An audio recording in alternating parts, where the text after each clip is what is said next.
The Dialogue with Clement Manyathela. It's not just another roundtable discussion. Let's walk the talk on 702. 18 minutes after 10 o'clock. So let's talk about this new study by the Mapungubwe Institute for Strategic Reflection. They are suggesting that the ANC is only going to have majority in 2 provinces after the 2029 general elections. And I think we've been having conversations about the decline of the ANC for so long and the potential or imminent end of the ANC dominance, as some have described it.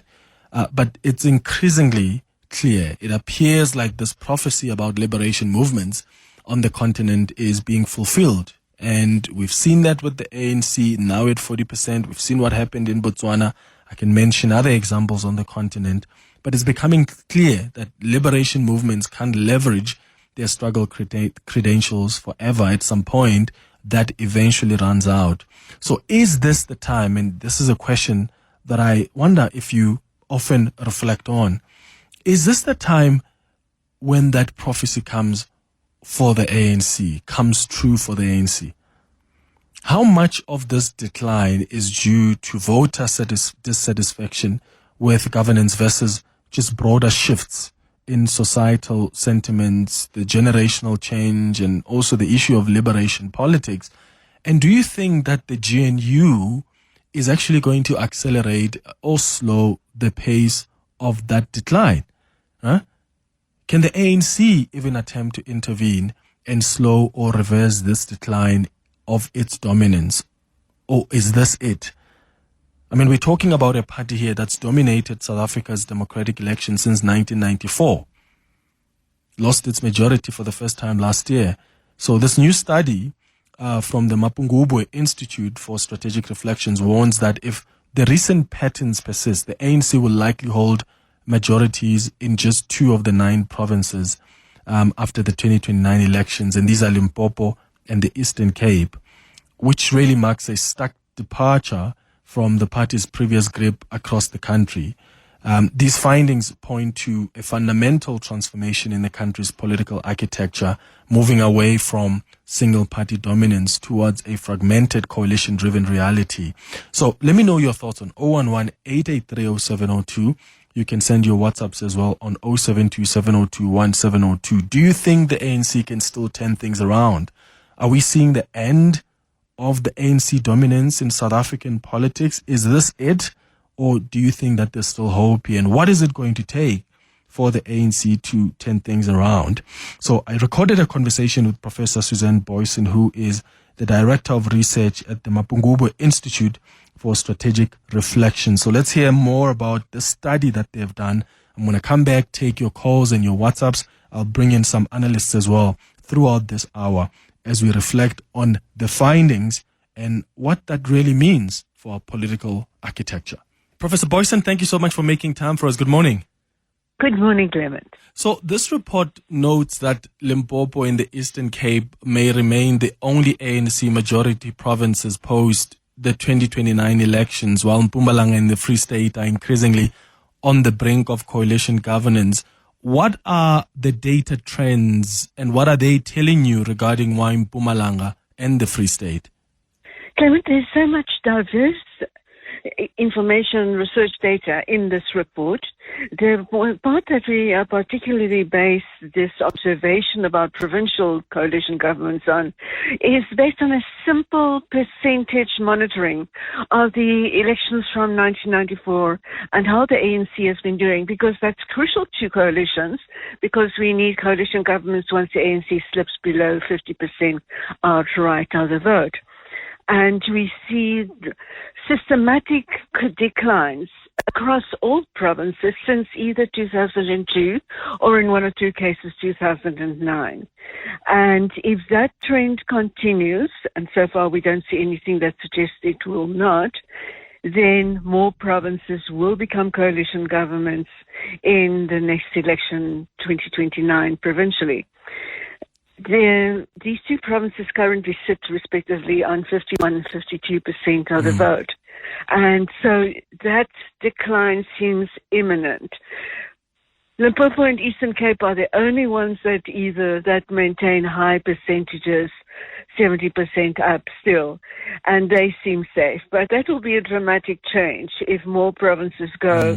And I believe in the provinces themselves, there is quite a bit of concern among ANC government people in particular about what their futures will look like once they have to be under a national coalition government and their own statuses are uncertain. I believe, for example, Eastern Cape people have also been looking at, interestingly, what the Democratic Alliance, the DA, has been doing in the Western Cape to optimize their provincial powers and talk about this as the sign that is the end of comradely cooperation in the sense of concurrent government as defined in the Constitution, and fathoming that they would have a bit more leeway than what they are exercising out of respect for the national ANC leadership from the provinces at this stage. So it's a new era that's probably dawning for coalition governments, both those that slip into coalitions and those that remain under ANC majority. Yeah. Are there other specific drivers, though, behind the ANC maintaining its dominance in these particular two provinces, Limpopo and the Eastern Cape? Of course, the ANC can dramatically start improving governance and start showing that it's effective. And just into a performance base, there's so much of government action that is channeled through provinces. I believe provinces can make a serious difference, but they have up to now largely been just staying in that position of being sandwiched between national and local. But I think there is much more scope for doing things better and differently and creating more of an autonomous profile for themselves, because this is what South African voters are really longing for. Yeah. How much of this decline is due to voter dissatisfaction with governance versus broader shifts in societal sentiments like your generational change or the end of liberation politics? I think it has much to do with how government operates and the end of the liberation movement era, which links into the electoral support that the party gets in these provinces. There's been so much delegitimation of opposition politics and promotion. We see it now. Liberation movement, liberation struggle narratives are rife in society, and opposition parties are many times rightly, but often not quite. They're delegitimated, and new ones do not get a chance to get off the ground. And then much of the sentiment of discontent with the governing party is not fed into electoral politics. And then we see cases like protest and lawlessness and a weak state that tries to minimize enforcement of law against its own citizens out of fear that it will damage its electoral project.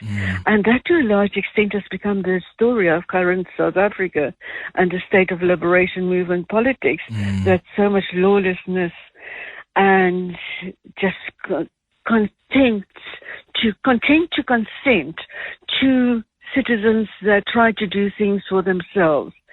And so organized politics are pushed into the domain of civil mobilization, disregard of the law, and then that in turn has an impact again on how law-abiding citizens and party supporters see their political party and government. Yeah. Can the ANC's current strategies, like let's take the GNU at national level, for instance, does a strategy and move like that, does it slow or somehow accelerate the pace of the party's decline from what you've picked up? That is difficult to say just in one direction, because it's such a complex situation. We know, judged by public opinion polls, that the ANC has actually at one point recovered to a bit over 40% of what reliable opinion polls are telling us. At some stage we're a bit below on another poll. But so generally it has given the ANC more citizen support, even if the ANC organization is very divided on the GNU. But in terms of the electorate out there, the ANC has gained a bit more.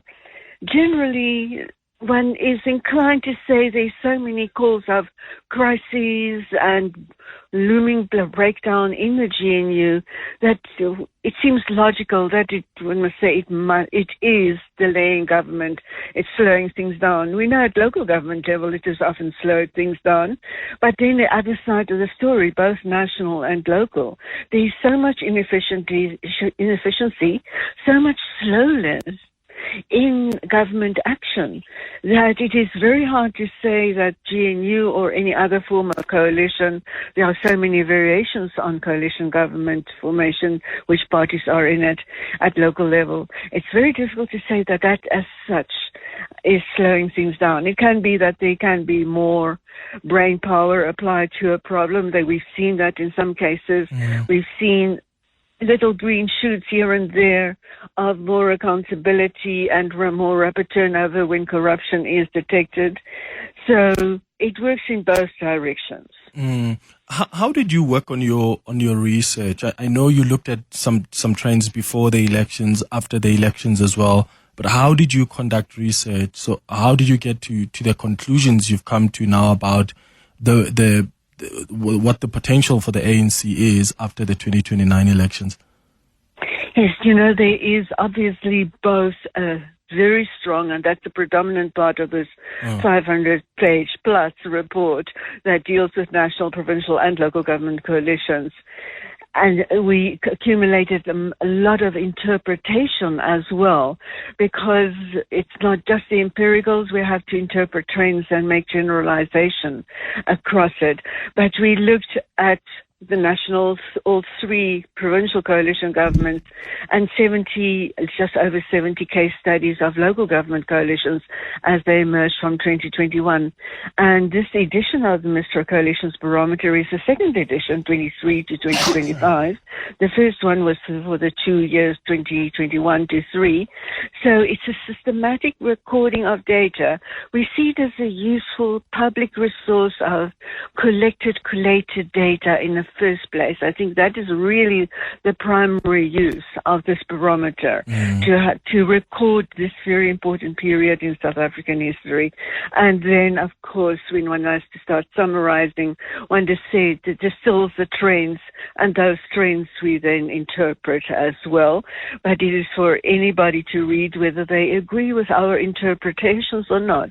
The basic research data is there, collated. One can dig into any other coalition governments that we have in South Africa, and within basically a few pages, 5 to 10 pages, you get a very good overview of what the major trends have been, both in politics and in governance. Yeah, well, it's been fascinating to look at. Professor Susan Booysen, thank you so much for making time for us. So Professor Susan Booysen is the lead researcher for the MISTRA Coalition Barometer for 2023 to 2025. It's now 10:31.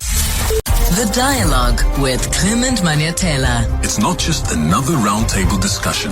Let's walk the talk on 702. 23 minutes before 11 o'clock. We're in the middle of our dialogue where we're discussing the study by the Mbhazima Institute for Strategic Reflection, which suggests that the ANC is likely to only retain majority in 2 provinces after the 2029 general elections. And I've said before that we've had conversations for a long time about the decline of the ANC and the potential, or some people describe it as the imminent end of its dominance. And what is increasingly becoming clear is that just as a liberation movement, it looks like the prophecy is coming true. Look at how they performed in the elections last year. And now you've got the study that indicates that their fortunes are not getting any better even after the 2029 elections. And I've been asking you whether you think this is the time when that prophecy around liberation movements comes true for the ANC. How much of this decline is due to just the dissatisfaction with governance, or is it more about just societal sentiments, the generational change, the end of liberation politics? And do you think that the GNU will accelerate or slow the pace of that decline? Let's start with your thoughts on 072-702-1702, and then I'm going to bring in Professor Dirk Kotzé and Mbhazima Shilowa. Good morning, Clement. It's Mornay here from Randburg. In terms of the ANC's ability to turn things around, I think it is too late for them. Too many of their initial supporters from 94 have already, I think, passed on. And the young crowd just don't believe them when they make promises and say that they will root out corruption and so forth. I think the younger group is also much more informed to make decisions, and they don't have that loyalty that their mothers and grandparents, mothers and fathers and grandparents would have had whilst they were supporting the ANC right after the beginning of the new regime. Morning, Clement. Interesting discussion right there. There is someone who said we need to start imagining freedom in South Africa without the ANC. I think it's Advocate Skatane, I'm not sure, but someone said those words, and I think that's where we are at now. And I think the ANC has to blame itself for the decline that we're seeing, because just look at the leaders there in the NEC. A lot of those leaders have been involved in one scandal or the other, have been involved in allegations of corruption here and there. So the ANC has to blame itself for what is happening. I think people have just lost faith in ANC. They are just failing to govern. So it's going to continue losing votes. It's bound to happen. Thank you, Clement. Hi, Clement. I feel that if the ANC wants to turn things around, they would definitely have to listen to what the people on the ground are saying, listen to the issues that people have, and not only just listen, but basically solve the issues that each community faces: GBV, unemployment, high levels of crime. Lorato from Johannesburg. So just listen and listen and listen. That's what Lorato says. Let's bring in now Mbhazima Shilowa, who is a political commentator, and Professor Dirk Kotzé, Professor of Political Science at UNISA. I'll start with you, Mr. Shilowa. Good morning. Thank you for joining this conversation. Do you think this is it for the ANC? Because I said earlier that we've been talking about this. I mean, how opinion pieces have been written from 12 years ago already, talking about the implosion of the ANC. And when they were written at the time, there was urgency to it. Not a lot of people were saying, well, this is going to happen in 15 years' time. And the question now is, have we arrived at that moment? How do you assess what's going on now, especially in the context of the study by the Mapungubwe Institute for Strategic Reflection? Yeah, I don't know if we have reached that point, especially since this is a study on trends rather than a research on voter intentions. Because I think if it was voter intentions, they would be able to show how they arrive at that notion that says in Mpumalanga or the Free State or Northwest for that matter, people will suddenly, in a majority or at least, less than 50%, abandon the ANC. My view is that no, obviously the ANC can still claw back from where they are at 40% to more than 50%. Or they can go down even at a national level. It will depend on what they do, what kind of campaign they launch, not what manifesto they put forward, but how they show that the things they have said before, they've been able to. I also distinguish, on this point of the imminent collapse of the ANC. There are people who from 1994 even before the ANC had been in power for a year, had wished that it collapses. They've always wished that some, what they call liberals in the ANC, may team up with others in the DA or others. You know, so the short answer is, I don't know. I am not sure, because it is not based on research, but more extrapolation. And a lot will depend on what campaign the ANC is going to. They are not even looking at what may happen in local government next year. They're looking more at what may, may happen 3-4 years down the line based on extrapolation. So I would worry about it if I'm the ANC, but not too much. Yeah. Professor Kotzé, what are your thoughts? And Mbhazima Shilowa speaks about the ANC can still claw back, but that is going to be dependent on other things. What do you think it's going to take? And do you think the ANC can intervene and slow or reverse this decline that is often spoken about, the decline in its dominance? Well, good morning, Clement. I think if one looks at the period since 1994 and the trends, especially the elections, then it gives us a very specific message.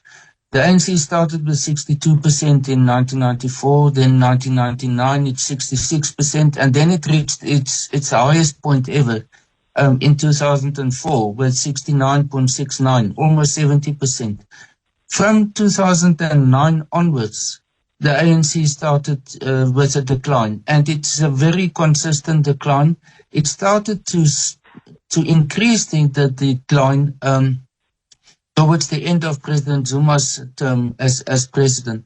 Then there was, when President Ramaphosa became the president, and in the 2019 election, he arrested it a little bit. But thereafter, it continued in the same trend. So irrespective of who is the president, the direction is in the same way. That's now at national and provincial level. At local level, the process has been even quicker.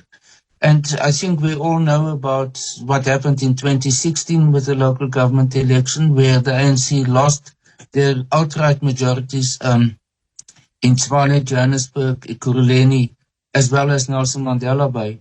And that trend has also continued. So in a sense, the local government developments is actually a step or two ahead of the developments at local, at national and provincial level. Yeah. But the trend is very consistent. So in my view, irrespective who's the president of the ANC, there is not any way in which this can be turned around. And I think what we've seen with the public opinions, statistics now lately since last year's election, is that it still continues. Ironically, the parties who are part of the government of national unity, specifically the ANC, the Patriotic Alliance and the IFP, have since last year's election actually started to increase their support. But the exception is the ANC. The successes of the government of national unity does not spill over to that of the ANC. And I think that's the biggest headache for the ANC, is that they can't share in some of the steps being taken by the government that is actually quite popular. Look, for example, at the budget, where the issue of VAT became a dividing factor within the government of national unity. Those parties who were against the VAT increased actually their support even more. While at the temporary point, the ANC, the Patriotic Alliance and the IFP who supported the VAT, they lost some support during that time. So these are again clear indications of what plays a role now in the way in which the public look at these political parties. Maybe just a last point for this, in answering your initial question, is I think it has to do with when one look, for example, at Limpopo and KwaZulu-Natal, because that's interesting examples. That's where presidents of the past or the current president's sort of main support base come from. is that once the president, like President Zuma, is not anymore the president of the country, then that province goes into a decline. And we've seen it now with last year's election in a very dramatic way. President Ramaphosa, although he's also very closely aligned with Gauteng, but because of his presidency in the ANC, it has just shot up the support within Limpopo to the highest ever of all the provinces. But it will be interesting to see when the day when he's not anymore ANC president, what will be the situation in Limpopo. The same, in a sense, applied to the Free State. While Ace Magashule was there, the ANC was very strong. With the demise of Magashule in the Free State, it also led to a demise of the ANC in the Free State in general. So it's attached very much to also personalities in those different provinces. Yeah. Mr. Shilowa, there's, some people believe or think that the ANC needs to start preparing itself and the role that it will play as a coalition partner rather than a sole governing majority, that it's naive to think that we can go back to that full, 60% dominance of the ANC like we've seen in the past. When you say that the ANC can still claw back, do you still think it can somehow get back to the levels of dominance we've seen the party enjoy? And how much of the impact do you think the GNU is to either the slowing or the acceleration of that decline?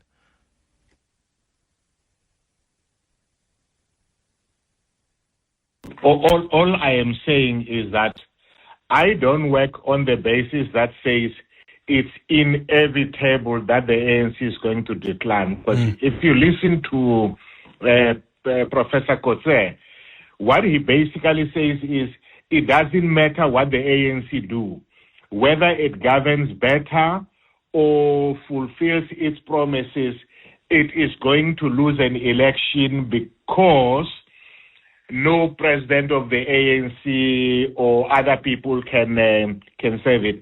And I'm not sure that is sustainable. That says, a party in decline. We all say if the ANC want to succeed, it must stop corruption. It must change. It must deliver. We must see job creation and all of those things. So if we say, even if they do those things, nothing is going to change, I'm not sure it's the right thing. But having said that, yes, I mean, I've said myself that, look, if you look at what has happened, because of what the ANC is not doing, the economy is not growing, we are not creating jobs, poverty continues and all of that, it is inevitable that it is going to lose elections. But it's not because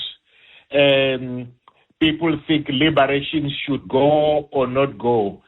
People ditch them because of corruption and what they don't do. You can go and look at the Indian National Congress. I mean, they were as dominant as the ANC. But they were not ditched because, what liberation movements must change. They became corrupt, they didn't deliver, and all of those things.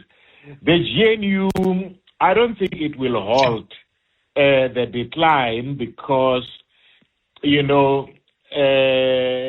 can get gains where people say, yes, no, you put in place BILA and all of this other legislation. But I think if you can sort out the jobs crisis, growth in the economy, poverty, that is where the downfall is not going to be, not because it's inevitable. Yeah. Let's take some calls now on 011-883-0702. Jabu, you're calling from Pretoria. What are your thoughts? Clement, Mr. Shilowa is being too kind to the ANC.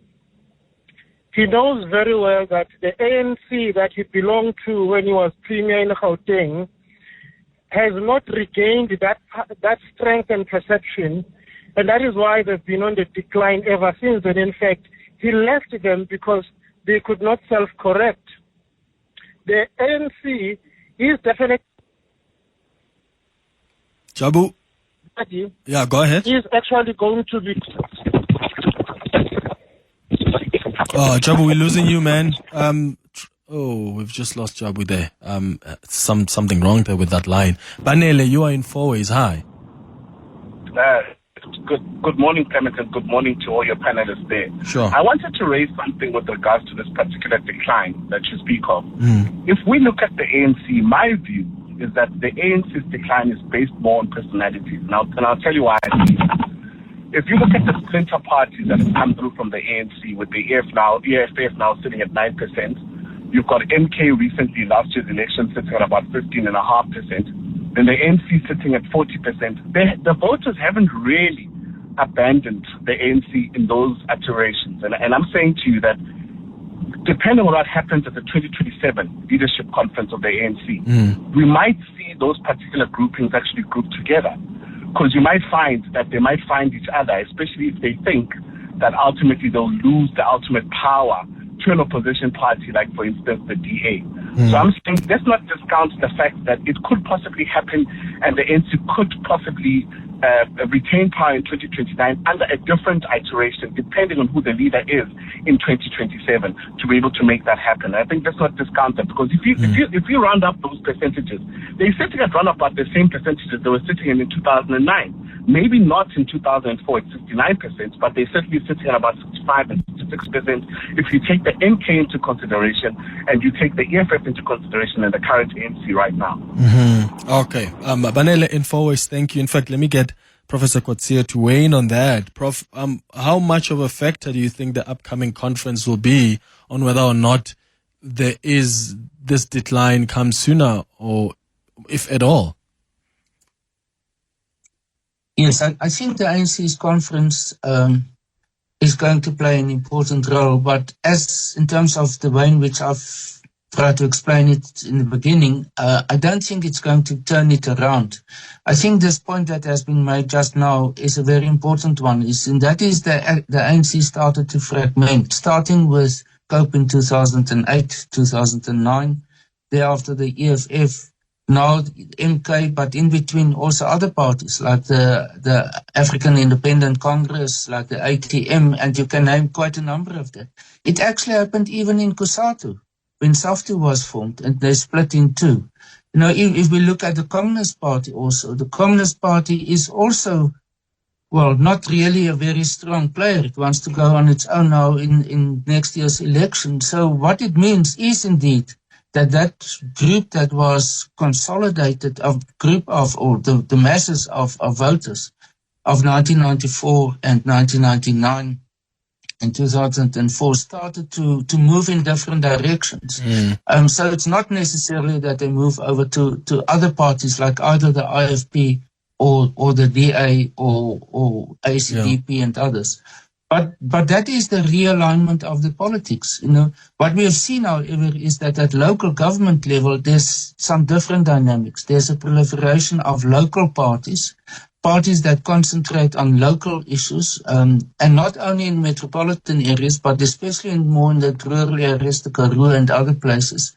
And that also contributed to the demise of the ANC's dominance.